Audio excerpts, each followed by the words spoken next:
দুইজন একসাথে আলোচনা করতেছেন, হাসান বসরি আর রাবিয়া বসরি। হাসান বসরি কয়, রাবিয়ার সাথে বহুতবার বিবাহের প্রস্তাব দিলাম, রাবিয়া যখন রাজি হয় না, দেখি কোন কৌশলেরই রাজি করতে পারি।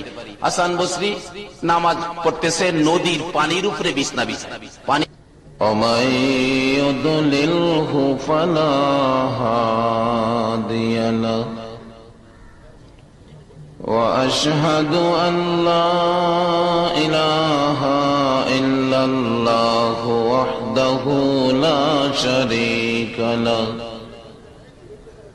وأشهد أن محمدا عبده ورسوله فقد قال الله تعالى في كلامه المجيد وفرقانه الحميد ذلك الكتاب لا ريب فيه قال الله تعالى وما أرسلناك إلا رحمة للعالمين قال الله تعالى كنتم خير أمة أخرجت للناس الآخر قال الله تعالى ومن يطع الرسول فقد أطاع الله قال رسول الله صلى الله عليه وسلم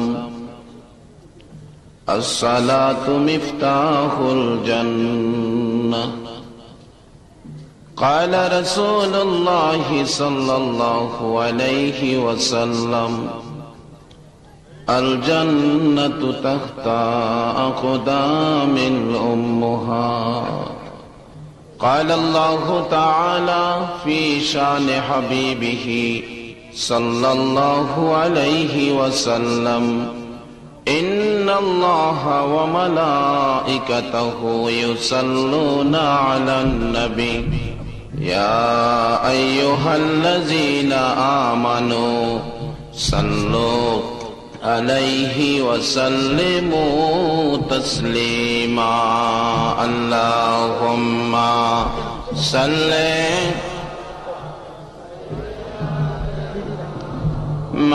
مولانا محمد وعلى آل سيدنا مولانا محمد اللهم صل على سيدنا مولانا محمد وعلى آل سيدنا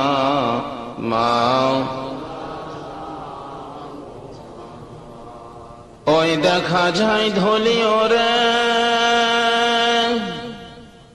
ঘোড়ার পায়ের কদমে দয়াল নবীর দন্দন শহীদ জঙ্গে উহুদ ময়দানে আল্লাহুম্মা সাল্লি আলা সাইয়্যিদিনা মাওলানা মুহাম্মদ ওয়া আলা আলি সাইয়্যিদিনা মাওলানা। আল্লাহর শুকর আদায় করা দরকার আমাদের। শুকর আদায় করে সকলে একবার বলুন আলহামদুলিল্লাহ। আরো শুকর আদায় করি যে নবী পাকের উসিলায় আমার আল্লাহ এত বড় প্রেমের দুনিয়া সাজাইলেন, যে নবীর উপর আমার আল্লাহ নিজে দুরুদ সালাম প্রেরণ করেন, ওই নবী পাকের উপর আমাদের অপবিত্র মুখ থেকে পবিত্র দুরূদ আদায় করার সুযোগ দিলেন।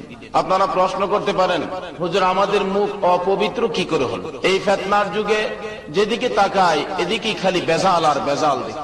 আমাদের মুখটা পবিত্র থাকবে, আমরা আল্লাহর জিকির করব, কোরআন তেলাওয়াত করব, সত্য কথা বলবো, সত্যের জন্য প্রয়োজন হলে জীবন দিব। এই মুখ দিয়ে আমরা মিথ্যা কথা বলবো না, দুরূদ পড়ব, নামাজে কোরআন শরীফ তেলাওয়াত করব। এই জন্য মুখটাকে আল্লাহ পবিত্র রাখলেন আল্লাহর ইচ্ছায়। কিন্তু দুনিয়াতে আসার পর দেখা যায় এই মুখ আমরা পবিত্র রাখতে পারি না। কারণ আমি আমার কথাই বলি, বহু চেষ্টা করি আমার মুখকে পবিত্র রাখার জন্য। মুখটা পবিত্র থাকলে এই মুখ নিয়ে যদি আমরা মালিককে ডাক দেই, আমাদের মালিকের এত দয়া, বান্দা যদি মালিককে ডাক দেয়, ডাক দেওয়ার সাথে সাথে বান্দা মালিক এত কাছাকাছি সম্পর্ক হয়, ওই বান্দার নিকটবর্তী আমার আল্লাহ সাজায়। কিন্তু দেখা গেল এখন আমরা ডাকি ঠিক, কিন্তু মালিককে পায় না। মুরব্বীরা আছেন, আগেকার দিনে বৃষ্টি না হলে, বৃষ্টির জন্য নামাজ পড়লে বাড়িতে আসতে পারছে না, বৃষ্টিতে না ভিজা। কিন্তু একই ডাক আমরা ডাকি, চোখের পানিতে জমিন ভিজে, আকাশ থেকে এক ফোঁটা পানিও আল্লাহ রাব্বুল আলামিন তার বান্দা ডাকবে আর মালিক শুনবে আর এত কাছাকাছি আসবে। এই পবিত্র রাখার জন্য বিজ্ঞানীদের সাথে যোগাযোগ করুন, ডাক্তারের সাথে যোগাযোগ করুন। আমরা যখন মার পেটে ছিলাম, আল্লাহ রাব্বুল আলামিন মার পেটও আমাদেরকে খাওয়াইয়া রাখছেন। কি খাওয়াইছেন? রক্ত। এই রক্তগুলো মুখ দিয়া খাওয়ায় নাই। রক্তগুলো মুখ দিয়া খাওয়াইলে আমার মুখটা নাপাক হবে। এই জন্য রক্তগুলো মার সাথে আমার পেটের সাথে একটা 5 ফিট করে খাওয়াইছে কিনা বলবেন? যাক, এদিকে আলোচনা করতে গেলে অনেক লম্বা ঘটনা, এদিকে আমি যাই না। আল্লাহ রাব্বুল আলামিন চায় বান্দার মুখ পবিত্র থাকুক, আর এই মুখ দিয়ে বান্দা আমাকে ডাকুক আর দুরূদ শরীফ পড়ুক, আমি আল্লাহ খুশি হব। কোরআন তেলাওয়াত করুক। কিন্তু দেখা যায় এখন ফিতনার যুগে আমাদের খাওয়া দাওয়া পরিষ্কার করতে পারি না, আমাদের সত্য কথা মুখ দিয়ে সবসময় বলতে পারি না। হয়তো অনেকেই আমরা মুখটা পবিত্র রাখতে পারি না। এই অপবিত্র মুখ থেকে যে আল্লাহ দয়া করে, যে কাজটা আল্লাহ করেন ফেরেশতারা করে, এই কাজটা যখন আমাদের মুখ থেকে বাহির করলেন, নিশ্চয়ই আল্লাহ পাক আমাদের প্রতি রাজি আর খুশি আছেন। যেহেতু কোরআন শরীফে ডাক দিয়েছেন, ইয়া আইয়ুহাল্লাযীনা আমানু, হো ঈমানদাররা তোমরা পড়ো কি, যেটা আমি করি আমার ফেরেশতারা করে, সাল্লু আলাইহি ওয়া সাল্লিমু তাসলিমা। যে কাজটা আল্লাহ নিজে করেন ফেরেশতারা করে, এটা সকল মানুষের পক্ষে কাজটা করা সম্ভব না। আজকে আমাদেরকে ঈমানদার বলে মাহফিলে বসায়া আল্লাহ পাক দুরূদ আমাদের মুখ থেকে যে আল্লাহ আদায় করে নিলেন, ওই আল্লাহর শুকর আদায় করে আবার বলুন আলহামদুলিল্লাহ। আসুন আলোচনায় যাই। সংক্ষেপে আলোচনা করব, আল্লাহ রাব্বুল আলামিন যদি তৌফিক দেয়। আজকের এই আলোচনা আমাকে সহ সকলকে যেন আমল করার তৌফিক দেন। সকলে বলুন আমিন। আমি সর্বপ্রথম কোরআন শরীফ থেকে তেলাওয়াত করছি, যালিকাল কিতাবু লা রাইবা। এই কিতাবের মালিক যিনি, ইনি বলতেছেন। এই কিতাবের মালিককে না আমেরিকার বিলাই ক্লিনটন হইতে পারবো? এই কিতাবের মালিককে এইরকম মালিক কি আরো আছে নাকি? তাইলে আপনারা আসতে কইলেন যে না, বাসার থেকে না করছে, বাড়ি থেকে যে যাই জিগাইবো মৌলবী কিছু, কিন্তু কইটিও না, কোন বিপদ পড়ো আবার।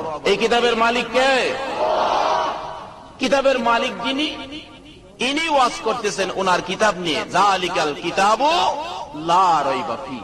আমার এই কিতাবে কোনো সন্দেহ বা, যদি নামাজ পড়ে রোজাও রাখে, এই কিতাবে যদি কোনো সন্দেহ আনে তাহলে ঈমান থাকবে?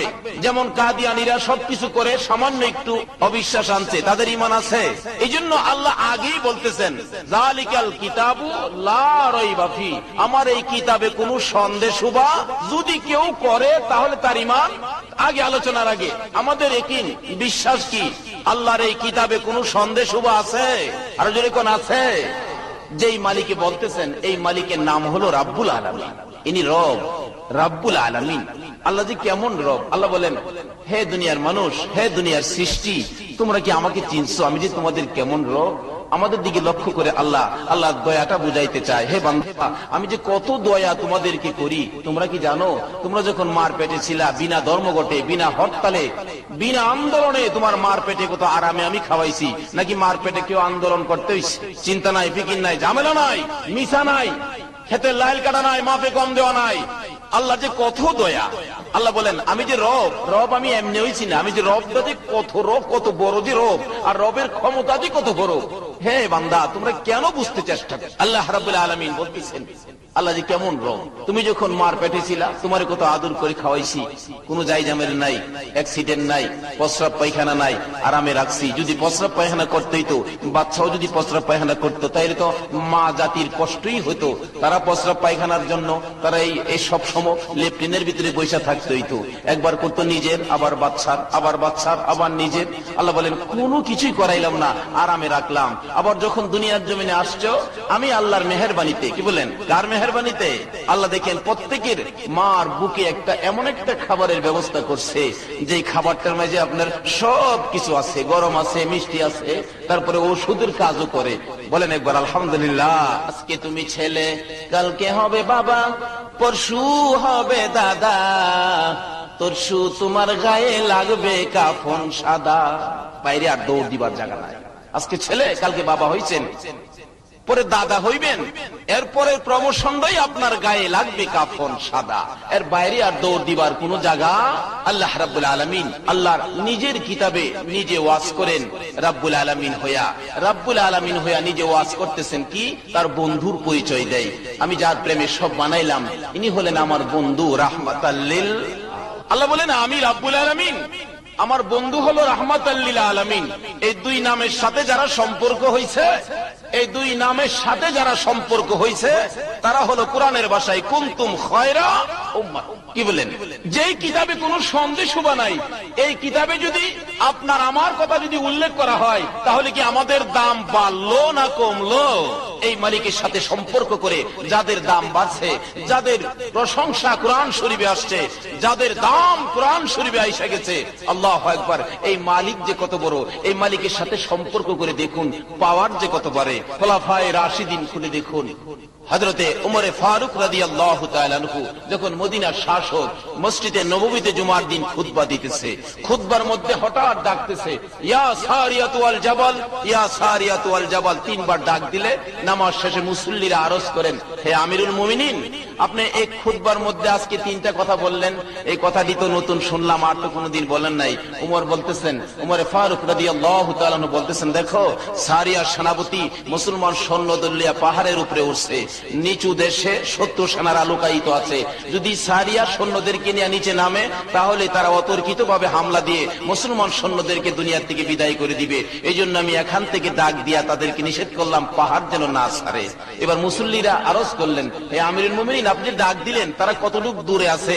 আপনার ডাক কি তারা শুনবে, বা আপনিই বা কেমনে তাদেরকে দেখলেন? মিয়া, তাম পৃথিবীর মালিকের সাথে সম্পর্ক থাকলে এটা দেখা কি কোনো ব্যাপার হলো?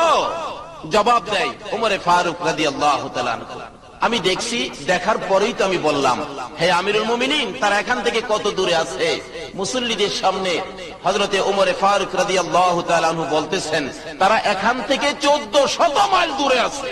কি বলেন? ওমর কি মোবাইলে কইছিল? মোবাইলে যে শক্তির সাথে সম্পর্ক থাকলে মোবাইলের দরকার নয়, টেলিফোনের দরকার নয়, টেলিগ্রামের দরকার নয়, সবকিছু কাছাপ যেখানে, ওই মালিকের শক্তি সেখানে। জোরে বলুন সুবহানাল্লাহ। ওই মালিক নিজে তার বন্ধুকে পরিচয় করাইছে। তাজকিরাতুল আউলিয়া খুলে দেখুন, এই দুই নামের সাথে যার সম্পর্ক, তাদের দাম যে কত বাড়ছে। হযরত রাবিয়া বসরি এটা মহিলা, আর হাসান বসরি পুরুষ। হাসান বসরি আর রাবিয়া বসরি আল্লাহর ওলি ছিলেন, আল্লাহকে রাজি করছেন, খুশি করছেন। কি বলেন? রাজি খুশি কি কষ্ট করে করছে, না সিনেমা দেখে করছে? বেপর্দা ভাবে মার্কেটিং করে কি রাবিয়া আল্লাহ রাজি করছে? আল্লাহর হুকুম আমার নবীর তরিকা মতো চলছে। হাসান বসরি আর রাবিয়া বসরি দুইজন একসাথে আলোচনা করতেছেন।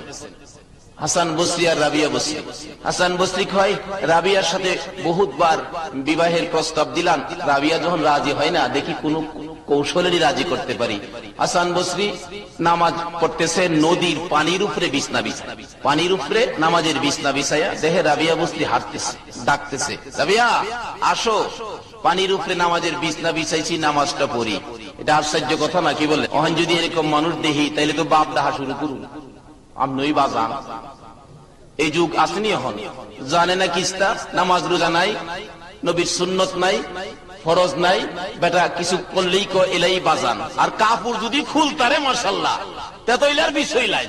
আল্লাহ রাব্বুল আলামিন এই যুগে এই দুকাত থেকে বাঁচার তৌফিক আমাদের সকলকে দান করুক। সকলে বলুন আমিন। বলতেছিলাম হাসান বসরি ডাকতেছে রাবিয়াকে, রাবিয়া জবাব দেয়, হুজুর আমি আসবো নামাজ পড়ার জন্য? বলে হ, তাইলে তো আমার উজু কইরা আসতে হয়। উজু কইরা আসি, ঠিক আছে। রাবিয়া উজু করতেছে। আমরা এরকম উজু করতে গেলে হাতে পানি কয়বার দেই? 3 বার দেওয়ার হাকিকত কি? ভালো করে একবার দিলেই তো হয়ে যায়, 3 বার দেই কেন? সুন্নত, প্রত্যেকটা সুন্নতে বরকত আছে। বরকতটা কি? নবীর এমন কোন সুন্নত নাই যে সুন্নতের মধ্যে এক পৃথিবীর চাইতে দামি বরকত যে নাই। রাবিয়া উজু করতেছে, নবীর সুন্নত আদায় করে প্রথম পানি দিয়া বলে, আল্লাহ গো, নবীর সুন্নত আদায় করলাম, এই পানিটার সাথে সাথে আমার হাতের দ্বারা যে গুনাহটি হয়েছে গুনাহটি কইরা দাও মাফ। দ্বিতীয়বার পানি দিয়া কয়, আমার হাতের ময়লাটি কইরা দাও সাফ। তৃতীয়বার পানি দিয়া কয়, আমার অন্তরটাও কইরা দাও সাফ। দেখেন এক একবার পানি এক একটা অর্থ বাহির করছে। এই যে বলুন, আমরা তো নামাজ পড়ি এই নিয়মে, এই নিয়তে উজু করে কে কয়দিন নামাজ? আজকে নামাজ তো পড়ি ঠিক, কিন্তু নামাজের মজা তো পাইলাম না। নিজের দুর্বলতা নিজেই বলতে হয়। নামাজ পড়তে যায় অনেক সময়, নামাজ শেষে বাহির হওয়ার পর 2 ব্যক্তি দাঁড়ায় থাকে, হুজুর জুতাটা তো নিছে। দুঃখ লাগে। তাহলে বোঝা গেল নামাজের মজা পাইছি না, বিদায় জুতা লয়ে গেলাম। বাস স্ট্যান্ড মসজিদে ইমামতি করি, এমন কোন জুমার দিন বাদ নাই 2-4টা কমপ্লেইন যে আসে না যে হুজুর জুতা তো নাই। তার কারণ কি? নামাজের মতো উপযুক্ত হইয়া মসজিদে যাইতে পারি না। যেই নামাজ পড়লে নামাজি জিন্দেগি খুলে দেখুন, নামাজ পড়লে কোন নামাজ? আমার নবী সাহাবাগণের জিন্দেগি খুলে দেখুন, নামাজ শুরু করলে উড়ন্ত পাখিগুলি কাঁধে বসতো, অনেক সময় অপেক্ষা করে তাদের ক্লান্ত মন ঠান্ডা করে আবার উড়ে যাইতো। এটা কোথায় বসছে কোনো খবর পাইতো না, এরকম ভাবে নামাজ পড়তো। কিন্তু আজকে আমাদের উজুর ভিতরেই বেজাল। রাবিয়া উজু করতেছে, হ্যাঁ মা বোনেরা আজকে একটু ওয়াজ শোনো গো মা। যেই ঘরে রঙের শাড়ি পরে বউ হয়ে ঢুকছো, কোন দিন জানি এই ঘর থেকে সাদা কাফন পরে বেরিয়ে যাও। তোমার কিনা 1000 টাকা দামের শাড়িগুলো তোমার সুকেসে ঘুমাবে, এক টুকরা কাপড়ও তোমার সঙ্গে দিবে। শুধু তাই নয়, যে ঘরে তুমি আরামের বিছানায় শুয়ে শুয়ে রাত্র যাপন করছো, দিন কাটাইছো, এই ঘর থেকে 4 জনে ধরে ধরে তোমারে ভার করবে।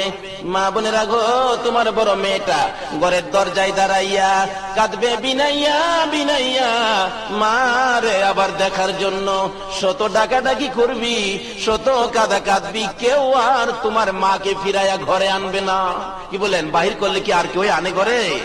দেখা গেল গোসল করাইছে, জানাজাত নিবে, বৃষ্টি আইসা গেছে, বৃষ্টির মধ্যেও ঘরের বারিন্দায় তুলে না, 3 দিয়া উপরে সারি দিয়া রাখে। বাইর হইলে আর যে ঘরে আনে না, এই ঘরের জন্য কত পাগল হইছো। রাবিয়া বসরি কি করতো, আসো তালাশ করো। রাবিয়া কি করে মাওলাকে রাজি করছে। কাকে রাজি করছে? উজু করতেছে, উজু টুজু করে নামাজ পড়ছে। কি উজু? পরিষ্কার উজু। নিয়তটা কত পরিষ্কার ছিল। 3 নাম্বার কথাটা ছিল তার অন্তরটা সাফ। অন্তরটা কি? আসলে পুরাপুরি রূপ কিন্তু আমাদের অন্তরে। অন্তর যদি পরিষ্কার না করতে পারি, তাহলে ইবাদত করে আমরা মাওলাকে খুশি করতে পারব। আমার পরনে যদি প্যান্টও থাকে, আমি নামাজ পড়তে গেলাম, পাঞ্জাবি পায়জামা নাই, প্যান্ট পরনো, শার্ট পরনো, কিন্তু আমি ভিতরগত দিক পরিষ্কার, আমার নামাজে আল্লাহ খুশি হবেন কিনা? কর এক ওলি আল্লাহর জিন্দেগি খুলে দেখি, উনি জামাত ছাড়া নামাজ পড়ে না। আসরের নামাজের সময় এক জংলার কিনার দিয়া যাইতেছে, সাথে তার জামাত পড়ার মতো সঙ্গী নাই। হঠাৎ করে দেখে লাকড়ি কাইটা একটা গরিব লোক আসতেছে। আসার পর ডাকতেছে, বাবা তুমি কি নামাজ পড়ো? জি হুজুর। আমি তো জামাতে নামাজ পড়ার জন্য অপেক্ষা করতেছি, চিন্তা করতেছি, লোক পাইতেছি না, তুমি কি আমার সাথে জামাতে নামাজ পড়বে? হুজুর আমিও তো জামাতে নামাজ পড়া অভ্যাস, নামাজ পড়া দরকার, জামাতের জন্য আমিও খুব চিন্তা করতেছি। তাহলে ঠিক আছে বাবা আসো। আসার পরে আল্লাহর ওলি বলতেছেন এই কাঠুরিয়াকে, বাবা নামাজটা তুমিওই পড়াও। কাঠুরিয়া না হুজুর আপনি পড়ান। না তুমি পড়াও। এখানে তো নির্ধারিত কোন ইমাম নাই, একজন আরেকজনকে ধাক্কাইতেছে। অবশেষে কাঠুরিয়াই ইমামতির ভার পাইলেন, নামাজ শুরু করছে। রুকুতে গেলে মনে হয় যেন ঘুমায় দিচ্ছে, আর সেজদাত গেলে মনে হয় যেন আয়ই দিন নেই। কই 5 মিনিটের নামাজ আধা ঘন্টা পার হয়ে গেছে, নামাজ শেষ করলে আল্লাহর ওলি জিগায়, কিরে বাবা তুমি কি জীবনে নামাজ পড়ো নাই? যে হুজুর নামাজ তো পড়ছি। তাহলে এত দেরি করো রুকুত গিয়া, এত দেরি করো সিজদাত গিয়া, এটা কি ব্যাপার? কোন ধরনের? এরকম তো আর জীবনে এই নামাজ পড়ি নাই। এবার কাঠুরিয়া বলতেছে, হুজুর আপনার পায়ে ধরে আমারে মাফ করে দিন। আমি যখন রুকুতে গিয়া বলি সুবহানা রাব্বিয়াল আযীম, আমার রব আমাকে কয়, বারবার কয় তুমি এটা আবার কও, আমি আল্লাহর কাছে বড় সুন্দর লাগে। আমি যখন সেজদায় গিয়া যখন বলি সুবহানা রাব্বিয়াল আলা, আমার আল্লাহ কয় তুই আবার কও, আমি আল্লাহর কাছে ভালো লাগে। এখানে ধনী আর গরিবের প্রশ্ন নাই, খালেস অন্তরে পরিষ্কার মনে ডাক দেন। ভিক্ষুকের ডাকে যেমনি করে আমার আল্লাহ সাড়া দিবে, বাদশার ডাকে এমনি সাড়া দিবে। কিন্তু পারলাম না নিজেকে পরিষ্কার করতে। কি বলেন, অন্তরের রোগ আসেনি আমরা? আপন মার পেটের বাইরে বাইরে দেখতে না, হিংসা করে, ঠিক না? আর কথা যখন তুমি মানবা, আমি একটা কথা বলি, কি কথা? কত বড় দুনিয়ায় বাস করে আসছি, বিরাট বড় দুনিয়া। প্রভু গো, এই দুনিয়াটার সমান একটা জান্নাত আমারে দিবানি। আমার আল্লাহ বলবেন, বান্দারে ভাবছিলাম আমি আল্লাহ যেমন বড়, আমার বন্ধু তো পাওয়ার বলি, ওই বন্ধুর উম্মত হইয়া কুনতুম খয়রা উম্মাতিন হইয়া আরো বড় কিছু চাবি, মাত্র ছোট্ট একটা দুনিয়া চাইলি। এরে বান্দা যা, আমি আল্লাহ খুশি হইয়া এই 10টা দুনিয়ার সমান একটা জান্নাত তোরে দান করে দিলাম। আমার আল্লাহ দেওয়া যে কত বড়! যদি আল্লাহ যদি খালি কই দিলাম, কি কই আল্লাহর দেওয়া একটা হইলেও এই লোকের আর কোনো অভাব থাকবো? আমার আল্লাহর একটার পাওয়ার কত! আল্লাহু আকবার। আমার আল্লাহ যেমন এক, আল্লাহ কই আমি একটা দিলেই যথেষ্ট। আচ্ছা, আকাশে সূর্য কয়টা এখন তো দেখি? এক সূর্য দিয়ে কাজ চলছে কিনা? আমার আল্লাহ যে কি শক্তি, আমার আল্লাহ যে কত বড় মেহেরবান, আমার আল্লাহর যে কত ক্ষমতা, এটা আলেম ওলামার দেশ। বলতেছিলাম হিংসার দূর করতে হবে, অহংকার ভিতরের যন্ত্রণা, ভিতরের সালিগুলি দূর করে আসুন, মাওলাকে ডাক দেই, ডাকে সাথে সাথে আমার আল্লাহ সাড়া দিবে। বলতেছিলাম দায়িকা মজা পাই না কেন? ভিতরের দূর রূপ থাকলে মিষ্টি মুখে দিলেও তিতা লাগে। আজকে এত মজার মধুর ডাক, মধুর যত্না, মালিকের নাম স্বাদ পাই না, তার কারণ কি?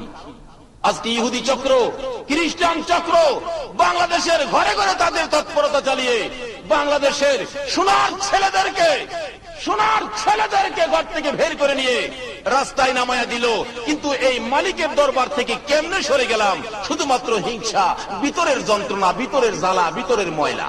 তবে আজকে আমার মনে হয় শুধু ব্রাহ্মণবাড়িয়া নয়, বাংলাদেশে যেই কোনো জায়গায় মাহফিল করতে যায়, যা দেখি যুবকদের উদ্যোগে, যুব সংগঠনের উদ্যোগে, যুব সমিতির উদ্যোগে যুবকেরা আবার নেমে আসছে।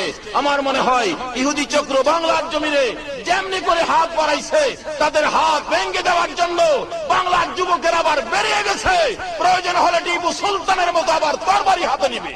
তোমরা বড় সহজ মনে করো না, এদেশের লোক এতদিন ঘুমিয়েছিল, আইসা দেখো ব্রাহ্মণবাড়িয়ার বুকে এখন আর ঘুমন্ত নয়।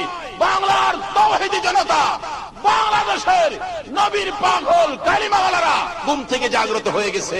এদেশে তোমাদের ঠাঁই বেশি দিন হবে না ইনশাআল্লাহ। নবী দেখে ফাতেমা বসে বসে নামাজ আদায় করতেছে, সালাম ফিরাইলে নবী ধমক দিলেন, হ্যাঁ ফাতেমা বসে বসে কেন নামাজ পড়ছো? তুমি কি জানো না বসে নামাজ পড়লে আমার আল্লাহ খুশি হয় না? ফাতেমা চোখের পানিগুলো গড় গড় করে ছেড়ে দেয়। বাবা গো, আমি বসে, আমার জানা ঘটনা চট্টগ্রামের পাহাড়ি এলাকার এক এলাকায় নোয়াখালীর এক ইমাম সাহেব গেছে। আগেকার দিন কিলাম আমাদের দেশে আলেম ওলামা ছিল না, যা আছেন সব নোহাল্লা বেড়ায় নই।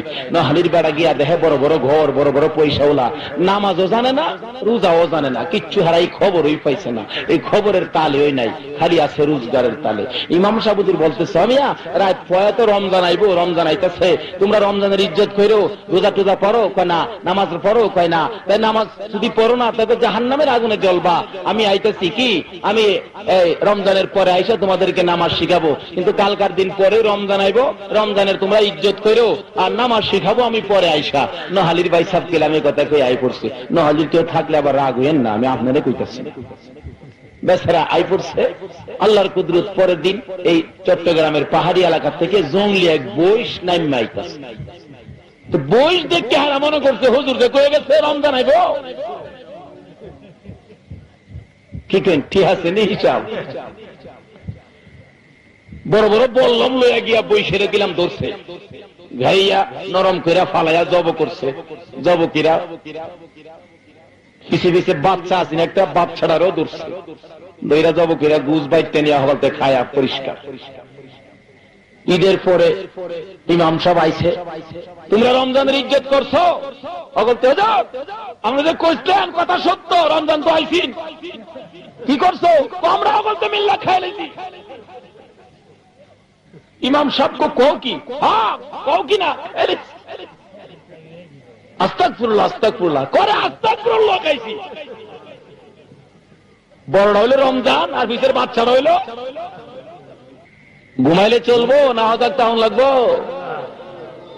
নবী খবর দিছে, আবু বকর মনে হয় আমার মার দেশ বাবার দেশে থাকতে পারবো না রে আবু বকর, মনে হয় আমার হিজরত করতে হবে, সঙ্গী হবে তুমি আবু বকর। ওই দিন থেকে আবু বকর কিতাব সাক্ষী দেয় 6 মাস পর্যন্ত ঘুমাইছে না। কি বলেন? 6 মাস পর্যন্ত বিছানা পিঠই লাগাইছে। অহন যদি নবী আইসা এই কুনাত খারিয়া কইতো, হে আমার উম্মতেরা চলো তোমরা আমার সঙ্গে মদিনায় যাইতে হবে, আপনারা কি যাইতেন না ভাই? যাইতেন গা? কেডা কেডা যাইতেন? হাত তুলেন কে দেখে। নারায়ে তাকবীর, নারায়ে তাকবীর। হাত নামান। আপনারা তো আবু বকরের চেয়ে কম না ইনশাআল্লাহ। কি ঘুমায় থাকলেইব না জাগ্রত তখন লাগবো? কোন জানা নবী এখনো তো উম্মতের দরদি, এখনো তো নবী কারো বাড়িতে আইসা একটা দেখা দিতে পারে। নবীর স্বপ্নের দিদার যদি নসিব হয় তাহলে বলুন জাহান্নামের আগুন কি হবে? আরো জোরে বলেন কি হবে? এই নবীকে একদিন বাড়িতে আনেন না, আনতে হলে নবীর জন্য পাগল হতে হবে। নবী যে দিনের জন্য রক্ত দিয়েছে, দাম দান শহীদ করেছে, না খায়া পেটে পাথর বাঁধছে, এমনি করে ওই দিনের জন্য এই নবীর তরিকার জন্য পাগল হতে হবে। যাক বলতেছিলাম পরিষ্কার করুন, হাদিস শরীফ খুলে দেখুন, রাসূল পাক সাল্লাল্লাহু আলাইহি সাল্লাম খাতুনে জান্নাত ফাতেমাতুজ জাহরার ঘরে গেছে। কোরআন শরীফে আল্লাহ বলছে আমানুদখুলু বিসিলমি কাফ, পুরাপুরি ভাবে দাখিল হও। ওই কোরআনের ঘোষণা যেই কোরআনে বলছে কোন সন্দেশ হবা না। হুজুর খাতুনে জান্নাত ফাতেমাতুজ জাহরার ঘরের দরজার পাশে দাঁড়াইয়া দাঁড়াইয়া রাসূল ডাকতেছেন, ফাতেমা ফাতেমা গো দরজা খুলো। নবী দেখে ফাতেমা বসে বসে নামাজ আদায় করতেছে। সালাম ফিরাইলে নবী ধমক দিলেন, হ্যাঁ ফাতেমা বসে বসে কেন নামাজ পড়ছো? তুমি কি জানো না বসে নামাজ পড়লে আমার আল্লাহ খুশি হয় না? ফাতেমা চোখের পানিগুলো গড় গড় করে ছেড়ে দেয়, বাবা গো আমি বসে বসে নামাজ পড়লাম এই জন্য আজকে 3 দিন পার হয়ে গেছে গো বাবা, আমি ফাতেমার চুলায় আগুন জ্বলে না।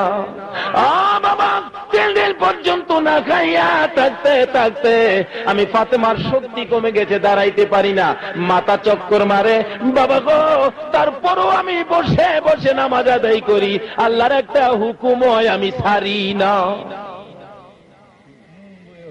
আমার আল্লাহ কয় বন্ধু গো ফাতেমার নামাজ আমি বসে বসে কবুল কইরা নিছি।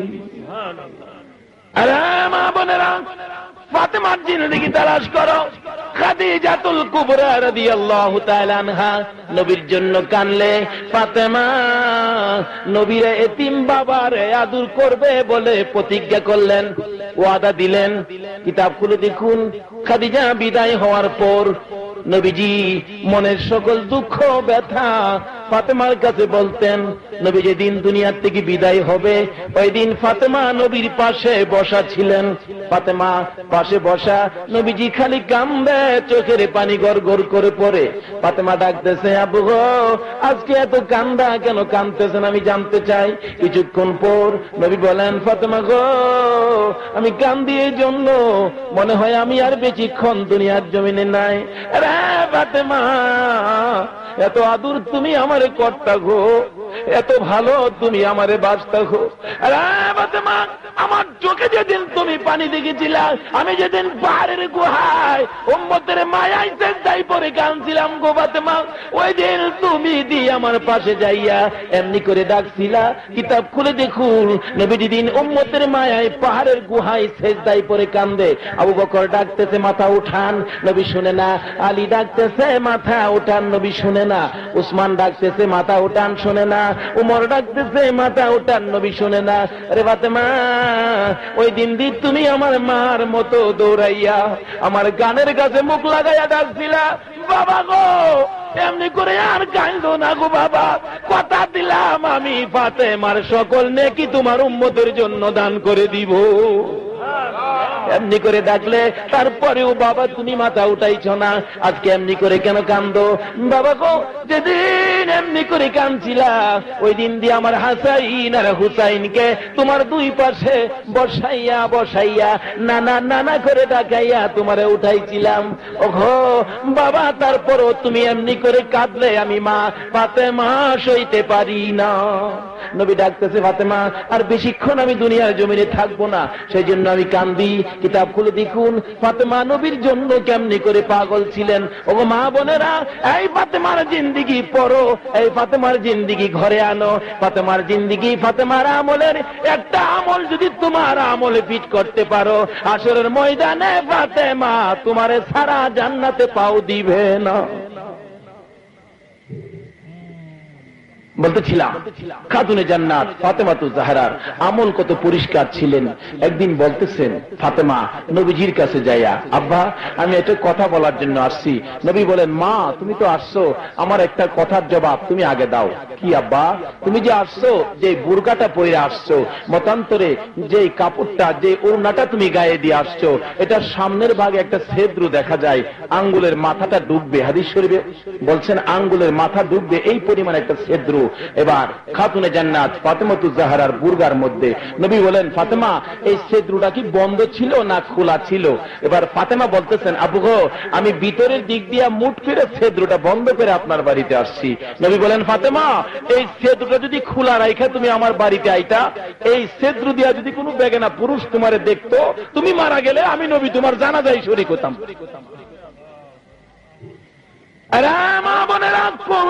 জানি সাদা কাফন বাড়িতে আসে, হিসাব মিলাও ফাতেমার জিন্দিগির সাথে তোমার জিন্দিগি বনবে কিনা। শুধু তাই নয়, দয়ার নবী মায়ার নবী দুনিয়ার থেকে বিদায় হওয়ার আগ মুহূর্তে এমনি করে ফাতেমা কাছে বসে কাঁদতেছে, বাবা গো তোমার চোখে পানি দেখলে আমি ফাতেমা সইতে পারি না। ও বাবা তুমি কাঁদো না, বলো তোমার উম্মতের জন্য কি করতে হবে। শুধু তাই নয়, কিতাব সাক্ষী দেয় ইমাম হাসাইন আর হুসাইন কি পর্যন্ত নবীর উম্মতের জন্য কুরবানির কথা ফাতেমা বলেছিলেন। এমনি করে দোয়া কবুল হয়েছে, মা হইয়া এতিম বাবার জন্য, মেয়ে হইয়া এতিম বাবার জন্য। এমনি করে পাগল ছিলেন, এমনি করে ফাতেমা দুনিয়ার মহিলাদেরকে শিক্ষা দিয়েছিলেন। ফাতেমা বলতেছেন, আব্বু গো এমনি করে কেন কান্দেন? আমার দুই ছেলে কুরবানি করলাম আপনার উম্মতের জন্য, আমি ফাতেমার সকল জিন্দিগির নেকি আপনার উম্মতের জন্য দিয়ে দিলাম, তারপরও আপনি কাঁদতেছেন। ফাতেমা কান্দে, রে বাবা আর কত কাঁদবেন আমি জানতে চাই। নবী বলেন, ফাতেমা আর বেশিক্ষণ তোদের মধ্যে আমি থাকবো না, কিছুক্ষণের মধ্যে আমি দুনিয়ার থেকে বিদায় হইয়া যাইব।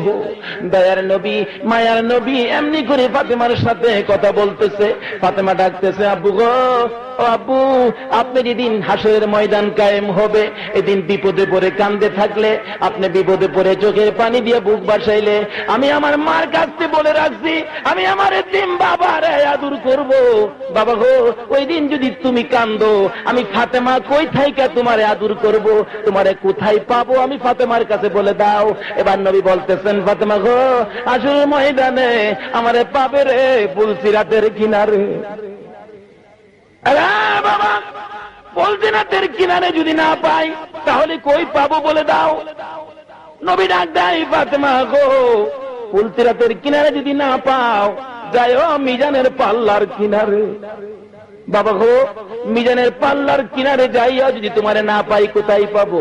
আরে ফাতেমা তাহলে যাইও হাউজে কাউসারের কিনারে। ও বাবা হাউজে কাউসারের কিনারে যাইয়াও যদি তোমার না পাই, আমি ফাতেমা কোথায় যাব?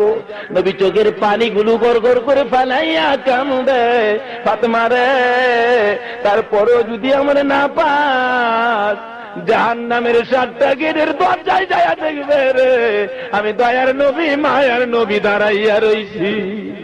দয়াল নবী প্রেমের ছবি হারবে না জগতে, আমার দয়াল নবী প্রেমের ছবি হারবে না জগতে।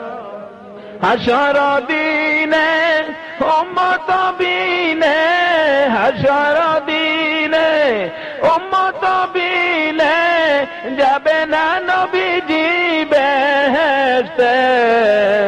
দয়াল নবী প্রেমের ছবি হারবে না জগতে, আমার দয়াল নবী প্রেমের ছবি হারবে না জগতে। বলতেছিলাম ফাতেমা এমনি করে নবীর জন্য পাগল হইয়া, নবীর উম্মতের জন্য পাগল হইয়া নবীর উম্মতের শিক্ষা দিলেন কোন ভাবে চলবে। আমানুদখুলু ফিস-সিলমি কাফা কেমনি করে হবে। একটা সুতা পরিমাণে দিক সেদিক হয় নাই। খাতুনে জান্নাত ফাতেমাতুজ জাহরা জিন্দেগি। হে মা বোনেরা, তোমরাই তো এটাতে বেশি ধরতে হবে, কারণ তোমাদের কাছ থেকে তোমাদের সন্তানেরা শিখবে। বলতেছিলাম খাতুনে জান্নাত ফাতেমাতুজ জাহরার ঘটনা। এমনি করে নবীর জন্য পাগল। এমন সময় নবী ডাকতেছেন, ফাতেমা গো কান্দিস না, চোখের পানি আর ফলাইস না। এমন সময় আজরাইল নবীর ঘরের দরজায় এসে আওয়াজ দেয়, টন টন। নবী ডাকতেছেন, ফাতেমা দরজাটা খুলে দাও। ফাতেমা দরজার কাছে যায় দেখে এমন একটা লোক দাঁড়াইয়া রইছে, যার পাও দুইটা জমিনে, মাথাটা হবে আকাশে। পাও জমিনে, মাথা আকাশে। এমন একটা মানুষের চেহারা দেখলে কি কন লীল হইয়া থাকবনি মানুষ? বাবারে বাবা, এটা কি? কিতাবে লেখে আজরাইল এত বড় হবে, পৃথিবীর সমস্ত নদ নদীর পানি যদি আজরাইলের মাথায় দেওয়া হয়, 4 ভাগের 1 ভাগও ভিজত না। কন্যা সুবহানাল্লাহ, এত বড় আজরাইল আইব, প্রত্যেকের সামনে একদিন আইব। 32 পায়ের দাঁত এগো ভাই সাহেব, 32 পায়ের দাঁত। অহন্ত মাত্র আমরা এই অবস্থায়, যদি 10 লাফাইয়ের দাঁত লিয়া রাস্তাত কেউ খারো আর ওয়াজ হইনে গেছে, খালি যদি দেখে যে 10 পায়ের দাঁত লিয়া খাইছে, কোন তাই সব তুই আমার পড়ে গেছে কিনা কোন। আর 32 পায়ের দাঁত লিয়ে আইব। আজরাইলের অবস্থা দেখে অনেক সময় দেখেন সাকরাত আরম্ভ হইলে, মৌত শুরু হলে দেখবেন যখন আজরাইল আইসা যা, দেখেন অনেক মানুষ আবুল তাবুল সোহদা পানি আইয়ে কান্দে, চিল্লাচিল্লি করে, কম ঠেলায় গাছে উঠছে না। আজরাইলের সুরত দেখেই আবুল তাবুল কই। তারপরও কি আজরাইল ছাইরা দিছে?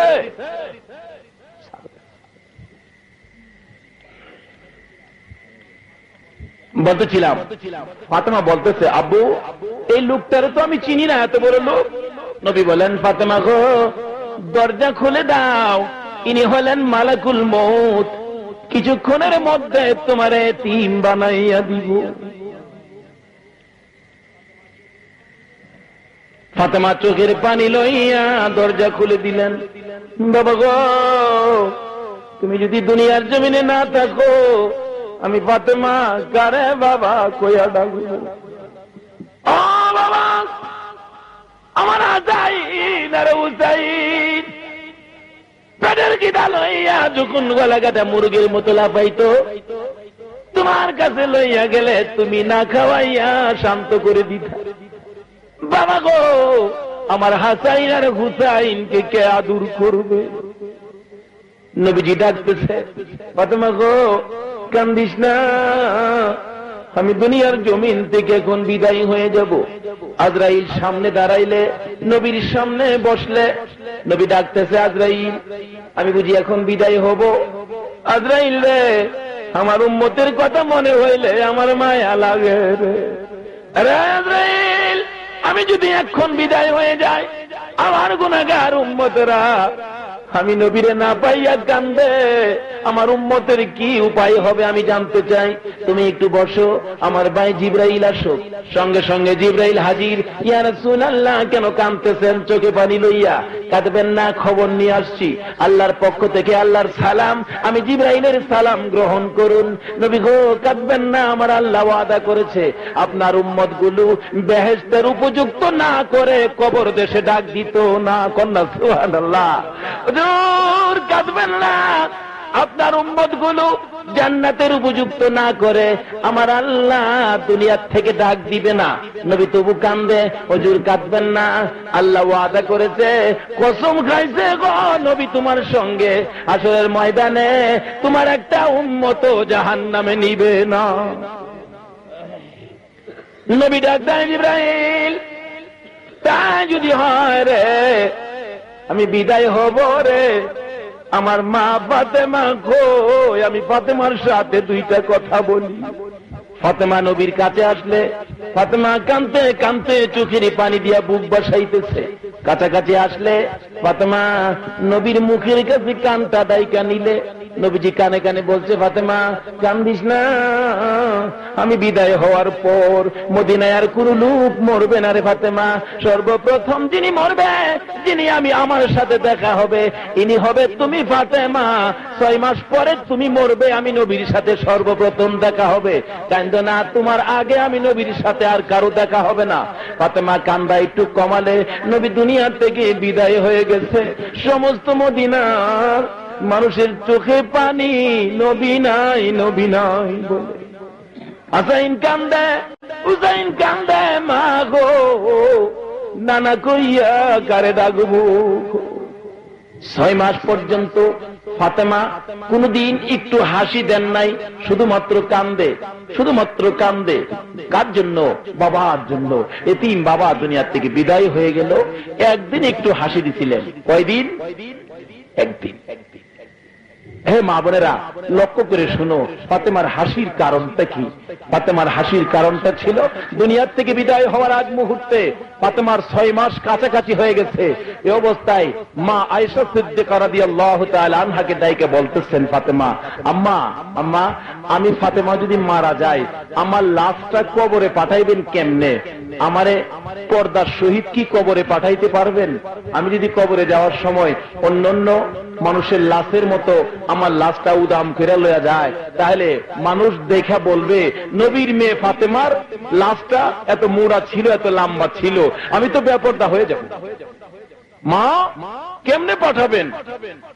যদি এমনি করে পাঠান মানুষে বলবে হাসাইন আর হুসাইনের মা এতটুক লম্বা, এতটুক মোটা ছিল, খাতুনে জান্নাত ফাতেমাতুজ জাহরা এই পরিমাণ ছিল, মানুষে আন্দাজ করবে আমি তো বেপরদা হয়ে যাব। মাগো তুমি আমারে কবরে পাঠাইবা কেমনে শুনি? বলতেছেন, তুমি বলো না মা কেমনে পাঠাইতাম? আমারে কবরে পাঠাইবা রাত্রের বেলা, রাত্রের অন্ধকারে পাঠাইবা, কেউ যেন আমারে না দেখে। 2 নম্বরে পর্দা করে পাঠাইবা, কেউ যেন আমাকে না দেখে।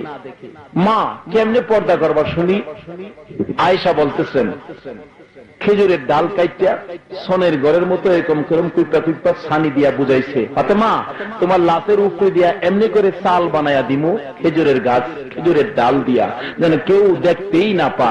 এই অবস্থা দেখা আমি নবীর মেয়ে হাসাইন হুসাইনের মা, আমি ফাতেমা কি এমনি করে পর্দার সহিত কবরে যাব? এই অবস্থা দেখে ফাতেমা একটু হাসি দিছিলেন। বলুন সুবহানাল্লাহ। বলতেছিলাম খাতুনে জান্নাত ফাতেমাতুজ জাহরার 6 মাস পুরা হয়ে গেল নবী দুনিয়ার থেকে বিদায় হওয়ার সময়। এশারের নামাজ পড়ে খাতুনে জান্নাত নামাজের বিছানায় বসে কাঁদতেছে, বাবা গো, ও বাবা আমার আর কত কান্দাইবা। কাঁদতে কাঁদতে অজ্ঞান হয়ে পড়ে গেছে, ঘুম ঘুম ভাব চোখে আইসা গেছে। রাসূল ডাকতেছে, ফাতেমা রে আর কান্দিস না, তোর চোখের পানিতে আমি নবীর রওজা ভরে গেছে রে। রে ফাতেমা কাল সকালে তৈয়ার থাকিস, আমি রাসূল তোমারে নেওয়ার জন্য আসবো। মা বোনেরা গো, ফাতেমার জিন্দিগি তোমরাও যদি আমল করতে পারো, ফাতেমার মতো যদি জিন্দিগি করতে পারো, নবী তোমার নেওয়ার জন্য বাংলার জমিনে আসবে।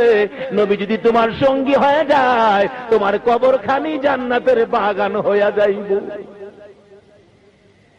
ফাতেমা ঘুম থেকে উঠে ফজরের নামাজ পড়ে নবীর কাছ থেকে খবর পাইয়া নামাজের বিছানায় বসে চোখের পানি দিয়ে বুক বসাইয়া কাঁদতেছে। কান্দার আওয়াজ শুনে হযরতে হাসাইন আর হুসাইন দৌড়ে এসে দুই ভাই মিলে মার গলায় ধরে কান্দে। মা গো, তুমি কেন কান্দো এত সকালবেলা? এত কান্দা তো কোনোদিন কাঁদছো না গো মা। বুঝতে চাই, বুঝতে পারিনি কেন তুমি কান্দো। ফাতেমা দুইটা সন্তানের গলায় ধরে দুই গালে দুইটা চুমো লাগাইয়া ডাকতেছে, বাবা হুসাইন, হুসাইন রে, মা কইয়া কারে ডাক দিবি?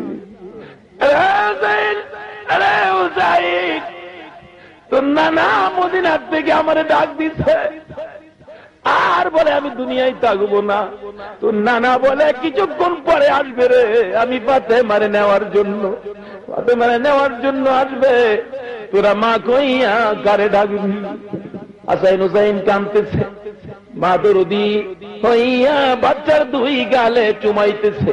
বাবারে কান্দিস না, আমি আদর কইরা যাই, কান্দিস না রে। রে বাবা হাসাইন, হুসাইন রে, তোরা দুই ভাই আমার সামনে আয়।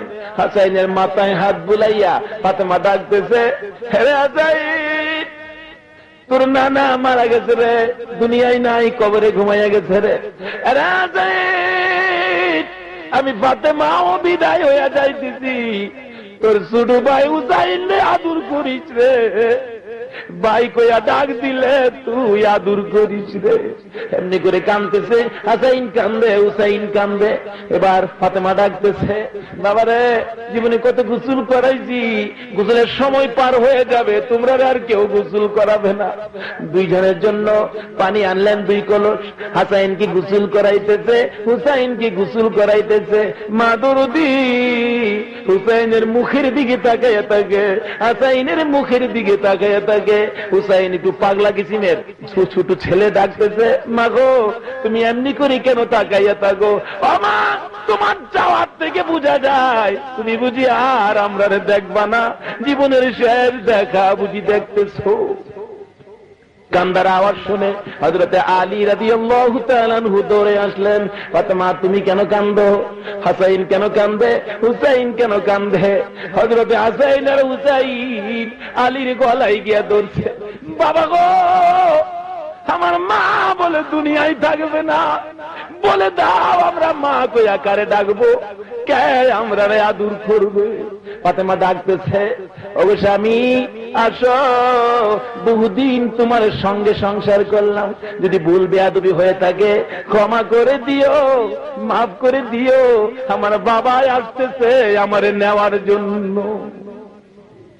বলতেছিলাম, কিছুক্ষণ পর ফাতেমা একটা ঘরের ভিতর ঢুকে দরজা বন্ধ করে দিলে কাছে যারা ছিলেন তারা শুনে ফাতেমা কার সাথে যেন কথা বলতেছেন। মনে হয় রাসূল আয়েশা ফাতেমার সঙ্গে বসে বসে আলাপ করে যায়। কিছুক্ষণ পর আলাপ শুনতেছে না, দরজা খুলে দেখে ফাতেমা দুনিয়ার জমিন থেকে বিদায় হয়ে গেছে। কথা মতো আয়েশা যেমনি করে ফাতেমার সঙ্গে ওয়াদা করেছিলেন, এমনি করে ফাতেমারে পর্দার সহিত রাত্রের বেলা কবরের দিকে পাঠাইলেন। হযরতে আবু যর গিফারি রাদিয়াল্লাহু তাআলা আনহু ফাতেমার কবরের ভিতরে নামলেন, নাইমা ডাকতেছেন, আরে কবর, তোর ভাগ্য ভালো রে, আজকে এমন একজন ব্যক্তি তোর ভিতরে আসতেছে যিনি হবেন উম্মতের কান্ডারি, গুনাহগারের বন্ধু, নবী মুহাম্মদুর রাসূলুল্লাহর কলিজার টুকরা ফাতেমা। চাস আবুস বেয়াদবি করিস না, কিন্তু কবরের মাটি লড়াছড়ি করতেছে। আরে লড়স কে রে? জানোস কে আইতেছে? হাসাইন আর হুসাইনের মা। তবু কবর লড়াছড়ি করে। কবর থামো, কে আইতেছে জানো? শেরে আলী, আল্লাহর ভাগ যিনি, আলীর বিবি ফাতেমা। তবু কবর লড়াচুরি করে। 4 নাম্বার ডাক, আরে কবর, 3 বার করে নিষেধ করলাম শুনলে না, এত দোহাই দিলাম মানলে না, কবর রে জান্নাতি মহিলাদের সর্দার যিনি হবে সেই ফাতেমা তোর মাঝে আসতেছে। খামোশ হয়ে যাও, থেমে যাও। কবর ডাকতেছে, মাটি ডাকতেছে, প্রভু গো আমার জবানটুকু খুলে দাও। আবু যর গিফারির সাথে দুটো কথা বলি। আল্লাহর হুকুমে মাটির জবান খুলে গেল। কবর ডাকতেছে, আরে আবু যর গিফারি, আমি নবীর মেয়ে চিনি না, হাসান হুসাইনের মা চিনি না, আলীর বিবি চিনি না, জান্নাতি মহিলাদের সর্দারিনী চিনি না। আমি চিনি নেক আমল, নেককার হইয়া নেক আমল লইয়া যারা কবরে আসবে আমি তাদেরকে সম্মান করব, আর যার নেক আমল পাবো না আমি কারো খাতিরে কাউকে ছাড়বো না। ওগো মা বোনেরা, হিসাব মিলাও, এই পরিষ্কার আমল লইয়া কবরে যাওয়ার সুযোগ আমাদের হয়েছে কিনা। আল্লাহ রাব্বুল আলামিন আমাদেরকে সেই তৌফিক দান করুক। সবাই বলেন আমিন।